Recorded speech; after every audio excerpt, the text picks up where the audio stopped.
Aujourd'hui, je vais raconter l'histoire d'un homme qui aurait été résistant pendant la guerre, qui aura gravi un des premiers sommets de l'Himalaya et qui aurait été par la suite ministre des Sports en France pendant des années. Je vais vous raconter l'histoire incroyable de Maurice Herzog.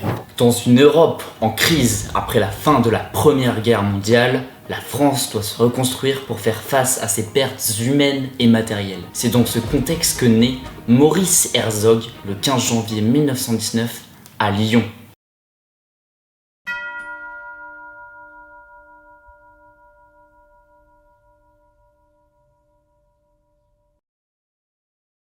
Originaire d'une famille catholique et bourgeoise, il grandit avec ses 6 frères et sœurs. Robert Herzog, son père, est alors ingénieur chez Thomson, et sa mère, Germaine, s'occupe de la maison. Enfant, Maurice est plein d'énergie. Plutôt solitaire et rêveur, il se passionne pour des récits d'aventuriers et lit beaucoup d'auteurs comme Jules Verne. Mais ce qu'il aime par-dessus tout, c'est l'escalade. Il grimpe tout ce qu'il peut. Il grandit dans le quartier parisien de Saint-Cloud, mais durant les vacances, il séjourne dans le chalet familial de la Chavanne à Chamonix. Avec une vue imprenable sur le Mont Blanc, Maurice ne rêve que d'une chose, pouvoir le grimper un jour. Son père, passionné d'alpinisme, initie ses enfants à la pratique. Maurice escalade les sommets environnants, il apprendra à connaître le massif de la Haute-Savoie comme sa poche. Dans le contexte de la Grande Dépression, la famille Herzog a du mal à joindre les deux bouts. Son père souvent absent, Maurice prend très à cœur son rôle de grand frère et va s'impliquer dans les tâches quotidiennes de la maison. C'est dans ce cadre que l'enfant mûrit rapidement. Devenant exigeant envers lui-même, il développera une carapace qui le rendra introverti. À l'école, Maurice est un garçon exemplaire. Il s'intéresse à beaucoup de sujets différents, comme l'histoire, la philosophie ou même l'opéra. Passionné d'alpinisme, il attend les vacances avec impatience. Au glacier des Bossons, il fait ses premières voies, gravissant des sommets de plus en plus dangereux. Mais à chaque ascension, Maurice en veut toujours plus. À 18 ans, Maurice réussit à atteindre le sommet de l'Aiguille des Drues, qui culmine à 3750 mètres. Au fil du temps, il gravit les principaux sommets du Mont Blanc, accompagné de son frère Gérard et Hubert, sous la houlette du guide René Payot, qui est alors ami de la famille. Élève brillant, Maurice termine le lycée Chaptal à Paris avec l'obtention de ses 2 baccalauréats en sciences et en philosophie. Il intègre ensuite une classe préparatoire pour la prestigieuse école polytechnique et le week-end, il continue l'escalade, mais cette fois-ci à Fontainebleau. Mais cette période de bonheur sera de courte durée. Le 1er septembre 1939, l'Allemagne envahit la Pologne, ce qui déclenchera la Seconde Guerre mondiale en Europe. En novembre 1939, la Seconde Guerre mondiale débute, plongeant l'Europe dans le chaos. À tout juste 20 ans, Maurice Herzog est mobilisé et doit abandonner ses rêves d'intégrer une grande école d'ingénieurs. Après une formation intensive dans la région parisienne au fort du Haut-Doubs, Maurice se distingue en sortant major de sa promotion. Il devient officier d'artillerie, prêt à servir son pays, qui est alors en pleine tourmente. Choisissant son affectation à Lyon, sa ville natale, Maurice intègre la DCA. Pendant plusieurs mois, il occupe le poste de responsable du centre de renseignement du fort Saint-Jean, surveillant les mouvements ennemis. Malheureusement, l'avancée rapide de l'armée allemande conduit à la défaite de la France. Le 22 juin 1940, l'armistice est signé, divisant le pays en deux, le nord occupé par les Allemands et le sud sous le régime de Vichy, instauré par le maréchal Pétain. Pendant cette période sombre, ses parents restent au chalet familial de Chamonix pendant que Maurice se consacre à ses études. Il prépare une licence de sciences à Lyon et réussit à passer le concours de HEC en 1941. En 1944, il obtient son diplôme d'HEC, complétant cela avec une licence de droit. C'est dans cette époque troublée que Maurice Herzog va ouvertement rejeter le régime de Vichy. Il s'engagera dans la résistance en 1942 sous le pseudo de Duroc. Il rejoint l'organisation civile et militaire où il organisera des opérations clandestines. Au printemps 1944, l'OSM confie à Maurice une mission cruciale en Normandie. Un tournant qui est décisif dans la lutte contre l'occupation allemande. Ses compétences et son courage seront mis à l'épreuve dans ce contexte de guerre intense. Officiellement, il doit rendre visite à de la famille accompagnée de sa mère pour ne pas attirer l'attention. Et en réalité, sa mission est bien plus dangereuse. Maurice doit signaler la position des chars allemands et noter les divisions des noms brodés sur les manches des uniformes des soldats de la Wehrmacht. C'est au mois d'août que Maurice comprend véritablement le sens de sa mission. Il se trouve alors à Falaise, hébergé avec sa mère chez des hôtes. Un jour, par la fenêtre de sa chambre, il aperçoit 4 avions, américains et anglais. Maurice reconnaît immédiatement les avions alliés et hurle pour que tout le monde aille se cacher dans la cave. Des obus se détachent et se dirigent droit vers la maison. Tout le monde se précipite alors dans la cave pour se protéger protégée. Pendant plus d'une heure, Falaise subira un bombardement qui finira par libérer la ville. À la fin de cette attaque, la ville est en ruine et leur immeuble est détruit. Après ce bombardement, Maurice retourne en Haute-Savoie pour continuer la lutte. Il combat les Allemands, retranché dans le col de Saint-Bernard et reçoit l'ordre de partir en haute montagne. À partir de ce moment, il doit encadrer une compagnie de francs-tireurs et de partisans à partir de septembre 1944. Maurice est le seul à avoir une expérience militaire et commande alors 250 hommes. Pour la plupart, étrangers et condamnés dans leur pays pour communisme. C'est une situation un peu ironique quand on sait que Maurice n'apprécie guère les communistes. Et malgré les différences politiques, Maurice Herzog dira: la chose importante, c'est ces jeunes types que je commandais. Ils étaient tous très motivés, prêts à en découdre et à s'opposer fortement à tous ceux qui préféraient s'arranger avec Vichy et Pétain. Eux, ils voulaient se battre. Maurice et sa troupe se trouvent dans la vallée de Versoix, une zone extrêmement risquée. À 2 jours de marche du bourg de Saint-Maurice, dominé par le sommet des Clapets, tenu par les Allemands. Compte tenu de l'avancée de la guerre, Maurice est intégré au 27e bataillon des chasseurs alpins. Peu avant l'armistice, le chef de bataillon, le colonel Godard, charge Maurice de reprendre le contrôle du col de la Galice, situé sur les hauteurs du Val d'Isère. Ce col est un point de passage stratégique entre l'Italie et la France. C'est un des derniers points d'ancrage encore tenus par les Allemands. Les unités d'élite viennent se joindre aux 250 hommes du commandant Herzog, formant ainsi un groupe de 800 hommes aguerris. Après une approche en terrain difficile et dangereux, les hommes de Maurice occupent toute la ligne de front, se positionnant sur les crêtes qui bordent le col. Le silence est absolu. Aucune lumière ne doit trahir leur position. L'ordre est donné de se confondre avec la neige jusqu'à l'aube. Peu à peu, le jour se lève et les premiers tirs de précision retentissent. Surpris, les Allemands sortent de leur bunker, tentant de s'échapper malgré les tirs des chasseurs alpins. Finalement, le col est libéré et la frontière est sous contrôle. Le 8 mai 1945, l'armistice est signé. Les cloches sonnent, sonnant la fin de la guerre en Europe. Les chasseurs alpins reçoivent donc l'ordre de redescendre de leur montagne. Maurice, ému, fait ses adieux à ses compagnons de guerre avec qui il aura vécu un an côte à côte. Le 20 juillet 1945, Maurice Herzog est décoré de la Croix de guerre pour ses actions héroïques. Peu après, sa compagnie est appelée à Annecy pour une cérémonie officielle qui se déroule au Champ de Mars. Là, il sera félicité par un certain général de Gaulle. La paix enfin revenue, Maurice Herzog décide de reprendre sa vie en main, décidé à ne plus jamais se laisser imposer quoi que ce soit. En 1945, il rejoint l'entreprise Kléber-Colombe en tant qu'ingénieur. Très vite, il gravit les échelons et devient directeur des services de vente. Tout semble rentrer dans l'ordre pour Maurice. Il retrouve une vie normale, voit ses amis, va au bar, au restaurant. Là d'ailleurs, il rencontrera une certaine Edith Piaf, une chanteuse française avec qui il se liera d'amitié. Malgré cette vie sociale bien remplie, Maurice ne s'épanouit pas vraiment dans son métier d'ingénieur. Chaque week-end, il rentre à Chamonix pour vivre sa véritable passion, l'alpinisme. Jusqu'en 1919, il pratique l'escalade en amateur et cette même année, il intègre le groupe de haute montagne, un cercle très fermé d'alpinistes qualifiés. Pour en faire partie, il faut accumuler des points en réalisant des courses en montagne. Maurice est également nommé secrétaire général du club alpin français, ce qui renforce son engagement. Après avoir conquis tous les sommets alpins, Maurice nourrit un rêve plus grand, conquérir l'Himalaya. Une expédition française est justement en préparation. Le défi est immense. Plusieurs centaines d'expéditions ont déjà été lancées par plusieurs pays, tous soldés par des échecs, et où plusieurs alpinistes y ont laissé leur vie. La France elle-même a tenté l'aventure en 1936 sous l'initiative d'Henri de Ségogne, président du groupe de haute montagne. Cette première expédition visait l'Highland Peak, un sommet de plus de 8000 mètres qui s'est soldé par un échec. Après la guerre en 1948, Henri de Ségogne, accompagné du nouveau président du groupe de haute montagne Lucien Davis, relance le projet d'une expédition en Himalaya.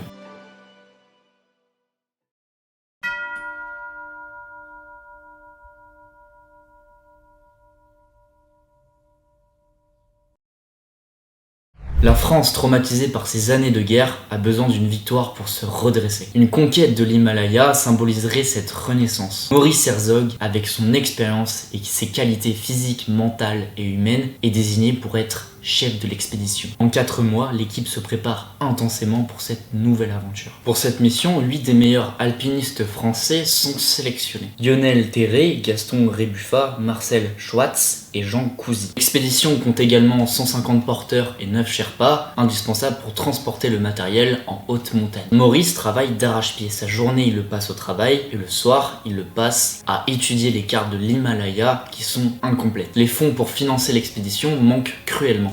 et les familles des alpinistes doivent se cotiser pour pouvoir financer cette aventure. Le 30 mars 1950, c'est enfin le jour du départ. L'événement est couvert par la presse. À l'aéroport du Bourget, Maurice, après des mois de préparation, fait ses adieux à sa famille et ses amis. Dans l'avion, 4 tonnes et demie de matériel sont embarqués, incluant 250 kg de médicaments, à la demande du docteur Udo qui accompagne alors l'expédition. L'expédition commence véritablement à leur arrivée au Népal. Là-bas, ils traversent plusieurs villages. La marche d'approche est rude, sous une chaleur étouffante, à travers des zones marécageuses où beaucoup souffrent de dysenterie. Ils progressent lentement, traversant des forêts vierges de toute activité humaine et s'approchent peu à peu des montagnes qu'ils convoitent. Un matin ensoleillé, les alpinistes aperçoivent enfin l'Annapurna. Majestueux et imposant devant eux, l'esprit l'équipe se renforce et leur détermination est plus forte que jamais. Mais le 14 avril, un premier coup dur survient. Une grève des porteurs retarde leur avancée. Ces hommes pieds nus portent chacun 40 kg sur leur dos et refusent de continuer sans être mieux équipés. Après 15 jours d'expédition, l'équipe atteint Blagoun, avec 5 étapes déjà derrière eux. Enfin, ils arrivent au dernier village habité, Tukucha, situé à 2600 mètres d'altitude. Ce village de 500 habitants, niché au cœur de l'Himalaya, est dominé par l'imposant Dholajiri, culminant à 8167 mètres. C'est ici que les alpinistes établissent leur camp de base, avec 6 tonnes de vivres et de matériel pour les 2 mois à venir. Devant eux, la chaîne des Nilgiri se dresse comme une barrière qu'ils doivent contourner pour atteindre l'Annapurna. L'expédition se lance alors dans l'exploration de la vallée du Tukucha, une vallée préservée et quasiment inexplorée. Aucun chemin n'est tracé et Maurice et ses compagnons doivent trouver la meilleure voie pour accéder à l'Annapurna. À 2 ou 3, parfois à pied, parfois à ski, ils partent en reconnaissance. Mais les cartes qu'ils ont en main sont imprécises. Souvent erronées, ils peinent à localiser les sommets et passent plusieurs semaines à chercher une voie d'accès tout en s'acclimatant peu à peu à la haute altitude. À 4000 mètres d'altitude, depuis un belvédère qui surplombe Tukucha, Maurice et son équipe réalisent que le Dholajiri est trop dangereux pour être tenté sans prendre des risques inconsidérés. Après plusieurs journées passées à explorer les environs, Maurice prend une décision cruciale: abandonner l'objectif du Dholajiri et se concentrer sur l'Annapurna, un sommet voisin culminant à 8078 mètres d'altitude. Le 27 avril, une percée est tentée par Marcel Schwartz et Jean Cousy, découvrant un col qui pourrait permettre le passage de toute l'expédition vers le massif de l'Annapurna. Cependant, même ce col reste incertain, car la carte est encore une fois imprécise. Mais la décision est prise. L'Annapurna semble offrir une voie d'accès plus sûre que le Dholajiri. C'est vers ce sommet que Maurice Herzog et son équipe vont désormais concentrer tous leurs efforts. Le doute succède à la certitude pour l'équipe. Abandonner le Dholajiri pour l'Annapurna insuffle un sursaut d'énergie. Le 17 mai, les premières cordées d'alpinistes atteignent enfin le pied de l'Annapurna. Le lendemain, le 18 mai, ils se trouvent face à l'éperon nord-est. Pendant 4 jours, ils s'acharnent en vain à escalader cette paroi. Mais arrivés au sommet pyramidal, ils se rendent compte que plus haut, la brèche est infranchissable. L'équipe décide alors de se diriger vers le versant nord de l'Annapurna, qui semble être la seule voie pour atteindre le sommet. Le temps perdu entre la reconnaissance, le changement de plan, les voies inaccessibles et la mousson qui approche ajoute de la pression. Sur la face nord, les alpinistes n'ont d'autre choix que d'escalader un immense mur de glace. Ils installent le camp 2 au pied de la paroi, un camp d'assaut stratégique. Le 21 mai, Maurice Herzog et ses compagnons rejoignent le camp 1 à 5100 mètres d'altitude. Le 23 mai, le camp 2 est installé au pied de l'imposante face nord à environ 5900 mètres d'altitude, servant de centre opérationnel. Depuis ce camp, ils observent les avalanches se succéder à un rythme inquiétant. 3 jours plus tard, le 26 mai, le camp 3 est établi à 6600 mètres d'altitude, où le docteur Jacques Udo s'installe avec 3 Sherpas. Le camp 4 est installé à 7150 mètres, mais Maurice Herzog s'inquiète du retard accumulé. Le 31 mai 1950, après avoir monté le camp 4, les alpinistes sont à bout de force. Maurice Herzog, initialement prévu pour partir avec Lionel Terré, doit choisir un autre compagnon pour l'assaut final. Il se tourne alors vers Louis Lachenal. Ensemble, ils se lancent depuis le camp 4, accompagnés de 2 Sherpas. Le 2 juin 1950, dans un climat idéal, Maurice et Louis déplacent le camp 4 sur le glacier de la Fossile, à l'abri du vent. Le camp 5 est installé à 7500 mètres d'altitude. Cependant, les conditions sont extrêmes, avec une neige profonde rendant la progression difficile. Le soir venu, Maurice propose à Aang Tarké, un Sherpa, de les rejoindre pour l'assaut final. Mais celui-ci refuse, craignant que ses pieds ne gèlent complètement. L'angoisse monte, alors que la neige tombe en abondance et que le vent souffle en rafale. Maurice et Louis passent la nuit à veiller, craignant que la plateforme sur laquelle repose leur tente ne s'effondre.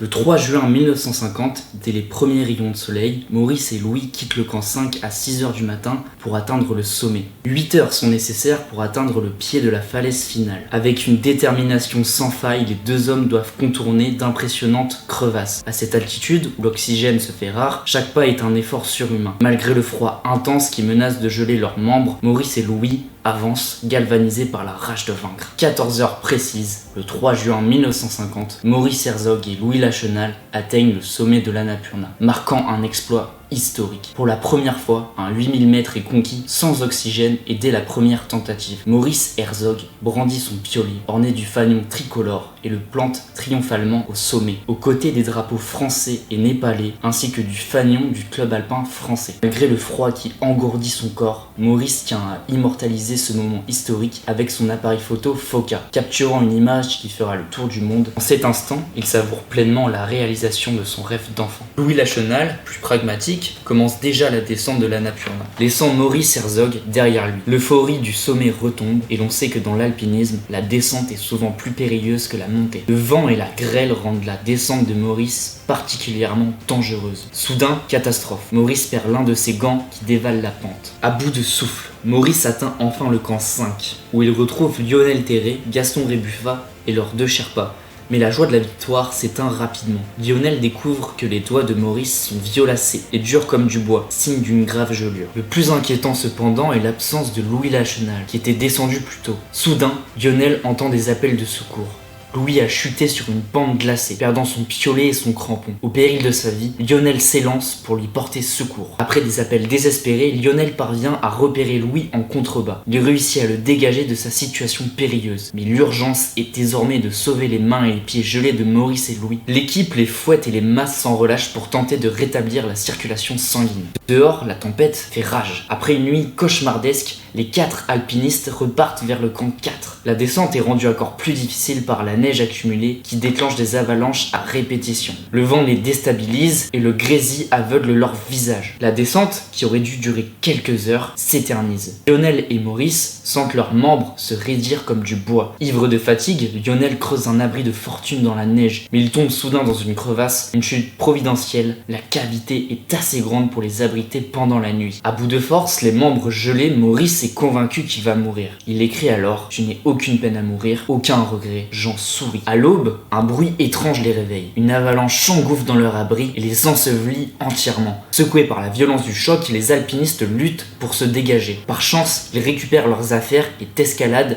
la paroi pour sortir de la crevasse. Louis Lachenal, pieds nus après avoir perdu ses chaussures, est à bout de force. Maurice sentait sa fin proche, demande à ses compagnons de continuer sans lui. Mais Lionel refuse catégoriquement. À ce moment-là, Lionel Terré, seul, encore lucide, décide d'appeler au secours. Leurs cris sont entendus au camp 2, où le docteur Jacques Oudot, Marcel Ichac et Francis Denoyel préparent une caravane de secours. Après une longue marche, les secours atteignent les 4 alpinistes. Maurice était au bord de l'évanouissement. Attaché à une corde, il est tiré jusqu'au camp 4, où se trouvent Jean Cousy et des Sherpas. L'objectif est clair, descendre rapidement pour soigner Maurice et Louis. Le premier groupe, comprenant Maurice Herzog, Gaston Rebuffa et 2 Sherpas, entame la descente dans des conditions épouvantables. La neige fraîchement tombée menace de déclencher des avalanches à tout moment. Malgré tous ces obstacles, il regagne le camp 2, où Maurice est allongé dans une tente clinique. Il sent que sa mission est accomplie. L'Annapurna est conquise et ses camarades sont sauvés. Le docteur Oudot, confronté à la gravité de la situation, diagnostique que Maurice perdra probablement une partie de ses pieds et de ses mains. Gaston Rebuffa, lui, aussi blessé, est étendu dans la tente. Louis Lachenal arrive à son tour, les yeux bandés pour protéger son ophtalmie, attendant le verdict du médecin sur l'état de ses pieds. Le médecin leur annonce qu'ils perdront probablement leurs orteils. Dans la nuit qui suit, les premiers soins sont administrés, avec des perfusions de novocaïne pour enrayer les effets du gel. Ils il devient crucial de redescendre. Le lendemain, 6 juin 1950, le groupe évacue le camp 2 sous une pluie diluvienne qui durera 5 semaines. Le 7 juin, après une accalmie, le docteur Oudot remarque que l'état des pieds et des mains de Maurice Herzog commence à s'améliorer. Avec l'espoir renouvelé, Maurice est installé sur une luge ultra légère et rejoint ses camarades au camp 1. Le 8 juin, la victoire est officiellement annoncée au monde entier par télégramme. Mais pour Maurice, l'épreuve est loin d'être terminée. Le 10 juin, Maurice poursuit la descente, cette fois-ci sur un cacolet attaché au dos d'un Sherpa. La morphine, administrée en raison des douleurs insupportables, le plonge dans un état de semi-conscience. Le temps est catastrophique. La mousson provoque des pluies torrentielles qui augmentent les risques. Bien qu'ils ne soient plus en haute montagne, le danger est toujours présent.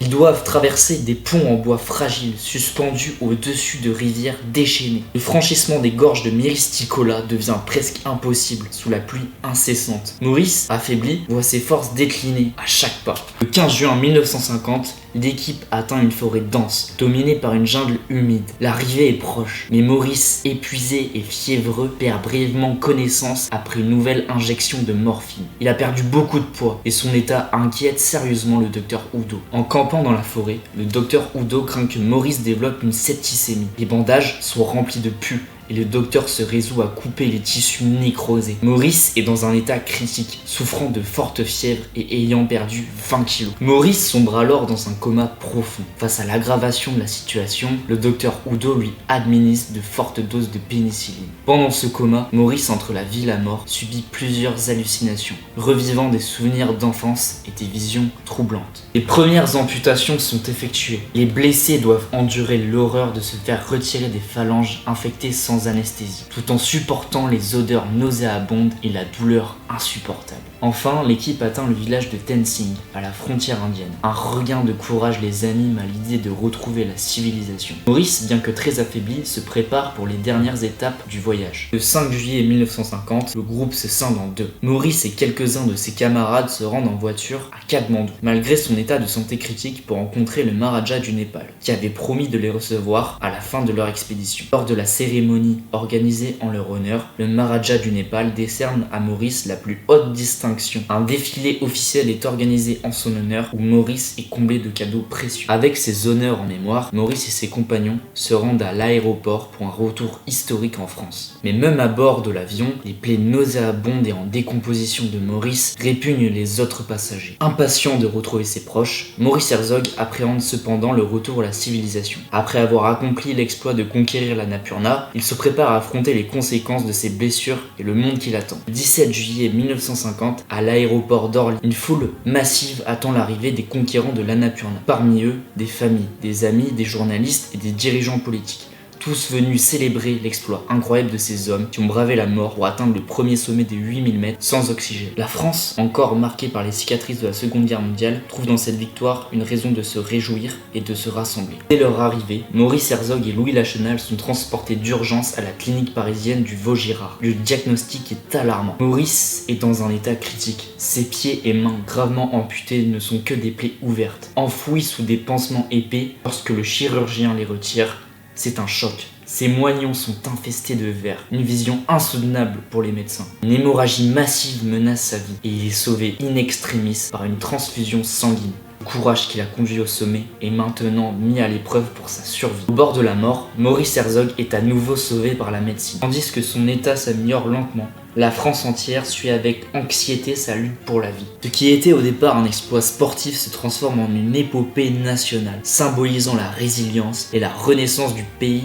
après les épreuves de la guerre. Le 21 juillet 1950, lors d'une cérémonie, Maurice Herzog et Louis Lachenal reçoivent la Légion d'honneur. Mais les honneurs ne s'arrêtent pas là. Le 30 juillet, toujours sur son lit d'hôpital, Maurice est décoré par le secrétaire d'État de la jeunesse et du sport. Cette reconnaissance transforme Maurice en modèle national, à la fois en modèle de résilience et de sacrifice, mais derrière ces honneurs, Maurice souffre terriblement. Son corps est ravagé par l'ascension de l'Annapurna. Transféré à l'hôpital de Neuilly-sur-Seine, Maurice Herzog subit plusieurs interventions chirurgicales.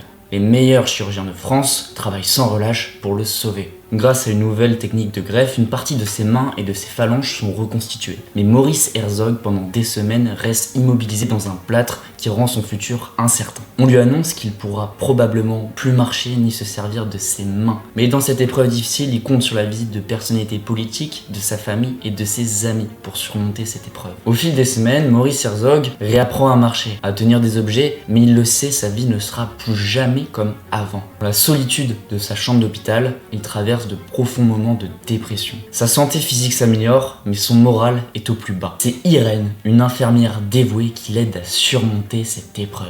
Elle le convainc alors de transformer son expérience en récit, et c'est alors que naît l'idée d'écrire un livre, Annapurna premier 8 mm, un témoignage de son aventure. Après de longs mois de convalescence, Maurice quitte enfin l'hôpital, et c'est avec émotion qu'il quitte le personnel médical qui l'a tant aidé à surmonter cette épreuve. Il retrouve sa maison familiale à Saint-Cloud, mais la vie lui paraît irréelle. Il se sent profondément seul, accablé par ses séquelles physiques et ses problèmes financiers. Pour se reconstruire, Maurice Herzog se réfugie à l'hôtel de la Colombe d'Or à Nice. Là-bas, il rencontrera Jacques Prévert, Pablo Picasso, avec qui ils se lieront d'amitié pour surmonter cette épreuve difficile. Ces nouvelles amitiés sont cruciales pour Maurice. Elles sont un échappatoire pour surmonter sa solitude, et les deux artistes inspirent Maurice pour reprendre goût à la vie. Face aux épreuves qu'il traverse, Maurice Herzog pense même à se retirer dans un monastère pour méditer sur ses souffrances. L'idée de devenir un moine lui traverse l'esprit, et c'est grâce au soutien d'amis comme Brigitte Bardot, qui entretient des liens étroit avec la famille,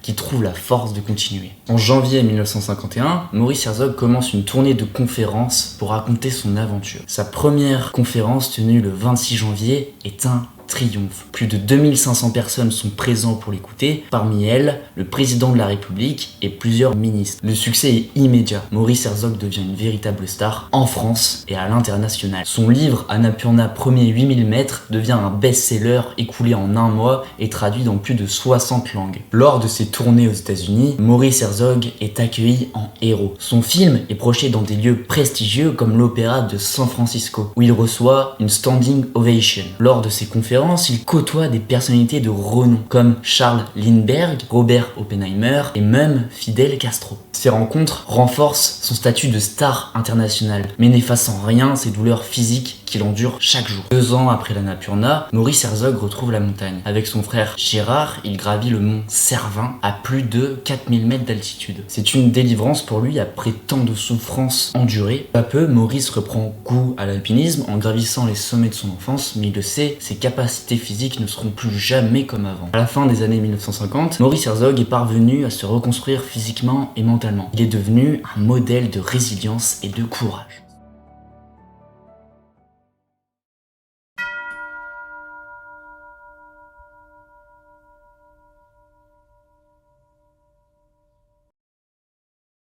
Son exploit sur l'Annapurna et son combat pour la survie continuent d'inspirer les générations d'alpinistes, marquant à jamais l'histoire de son pays. La 4e République, marquée par une instabilité, voit l'alternance de gouvernements successifs. Cette situation désespère Maurice. Comme beaucoup de Français, il perd confiance en la capacité de ses gouvernements à redresser la France. C'est dans ce contexte chaotique qu'en juin 1958, René Coty, alors président de la République, ne voit que d'autre issue que de rappeler le général de Gaulle aux affaires pour présider le Conseil. Pour Maurice Herzog, gaulliste et ancien résistant, le retour du général de Gaulle représente l'unique espoir de pouvoir redresser le pays. En ces temps troublés, Maurice commence à tisser des liens étroits avec 2 figures emblématiques de la culture française. D'un côté, André Malraux, célèbre écrivain et futur ministre de la Culture, et de l'autre, Louise de Villemorin, célèbre romancière et poétesse. Ces amitiés fondées sur des valeurs communes et une admiration réciproque seront déterminantes pour la suite du parcours de Maurice. C'est sous l'impulsion d'André Malraux, alors ministre de la Culture sous la 5e République, Maurice Herzog se voit proposer un poste clé dans le gouvernement du général de Gaulle. Conscient de l'aura internationale de Maurice Herzog et du respect qu'il inspire aux jeunes, André Malraux convainc le général de Gaulle de le nommer haut commissaire de la jeunesse et du sport. Le général de Gaulle connaît très bien le parcours héroïque de Maurice, son exploit sur l'Annapurna et ses faits de résistance, et le considère parfaitement légitime à occuper ce poste. L'objectif est clair, insuffler à la jeunesse d'après-guerre un idéal qu'elle a perdu. Maurice Herzog accepte la proposition du général de Gaulle avec une grande fierté et de grandes ambitions. À l'époque, le sport est considéré comme un sujet secondaire, mais Maurice Herzog a de grandes ambitions pour son nouveau gouvernement. Il souhaite transmettre à la jeunesse les valeurs du sport et de l'olympisme. Pour cela, il met en place une équipe dynamique, incluant Jean d'Ormesson, qui l'aide notamment dans la rédaction de ses discours. Les relations entre Maurice Herzog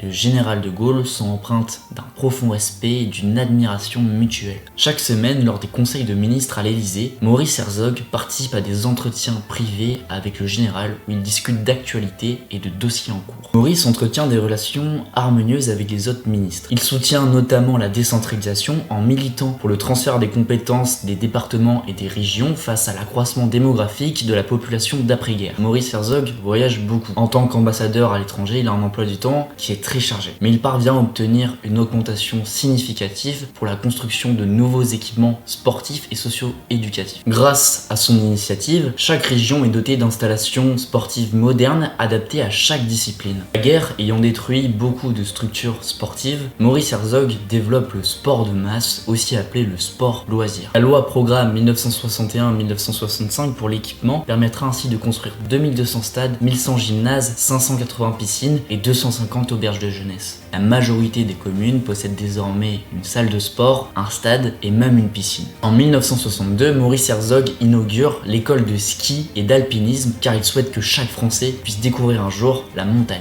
Il participe activement à la construction de refuges et à l'élaboration de lois pour la protection des sentiers et de l'environnement. Convaincu que le sport est un enjeu de santé publique, il ajoute des heures de sport à l'école et intègre le sport dans les systèmes de notation du baccalauréat. Grâce à son initiative, les jeunes élèves des écoles primaires bénéficient du développement des classes vertes qui leur permettent de découvrir la montagne ou la mer lors de séjours organisés. Ces lieux de rencontre permettent aux jeunes de se réunir et de participer à des activités culturelles, physiques ou éducatives. Maurice Herzog est également à l'initiative de la création de la Maison des Jeunes et de la Culture à travers la France. En 8 ans, Maurice va créer plus de 8000 MJC, offrant ainsi aux jeunes un accès à des activités de plein air et de loisirs et même de voyager à moindre coût. Cette politique, en plus de favoriser le bien-être et la santé des jeunes, contribue à leur ouverture d'esprit en les sensibilisant aux réalités sociales, économiques et géographiques des régions visitées. En octobre 1965, Maurice Herzog fonde l'Union nationale des centres sportifs de plein air, UCPA. Ce projet ambitieux permet la création de 49 centres au bord de mer et en montagne, offrant la possibilité à de nombreux jeunes de voyager et de pratiquer des activités sportives à moindre coût. Conscient du retard de la France en matière de sport de haut niveau, Maurice Herzog met en place une politique ambitieuse après les résultats décevants des Jeux Olympiques de Rome de 1960. Il crée une délégation générale au sport et à la préparation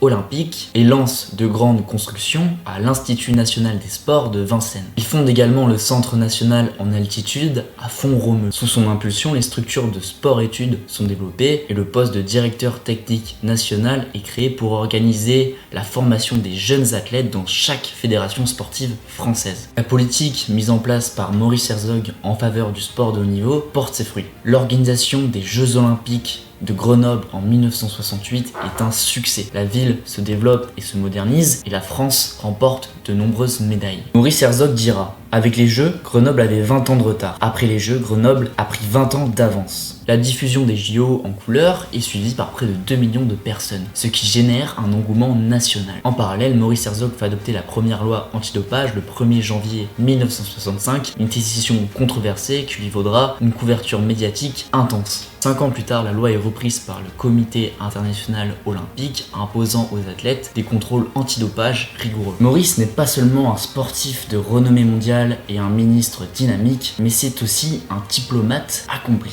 Général de Gaulle, conscient des qualités de Maurice Herzog en tant que diplomate, le charge de missions délicates. L'une de ses missions les plus marquantes est son rôle secret dans la crise algérienne. En effet, Maurice se rend chaque mois en Algérie pour rédiger des rapports pour le général de Gaulle. Il devient alors conseiller privilégié du général de Gaulle et milite pour l'indépendance de l'Algérie. Les deux hommes tisseront une relation de confiance et de loyauté et partageront une vision de la politique commune. L'engagement de Maurice Herzog dans la résistance conduit le général de Gaulle à lui confier d'autres missions délicates, comme la réconciliation franco-allemande. Chargé par de Gaulle, Maurice Herzog œuvre en coulisses compromiss pour rapprocher les deux nations ravagées par l'ancien conflit. Cette politique de réconciliation se concrétise par le traité de l'Élysée, signé à Paris le 22 janvier 1963. Peu après, Maurice Herzog crée l'Office franco-allemand pour la jeunesse, une initiative visant à renforcer les liens scolaires, sportifs et culturels entre les jeunes des deux nations. Sur le plan international, Maurice Herzog joue un rôle clé dans un autre dossier stratégique. En 1963, De Gaulle lui confie la mission d'établir des liens avec le gouvernement de Pékin en vue d'une reconnaissance officielle par la France. Agissant dans la plus grande discrétion,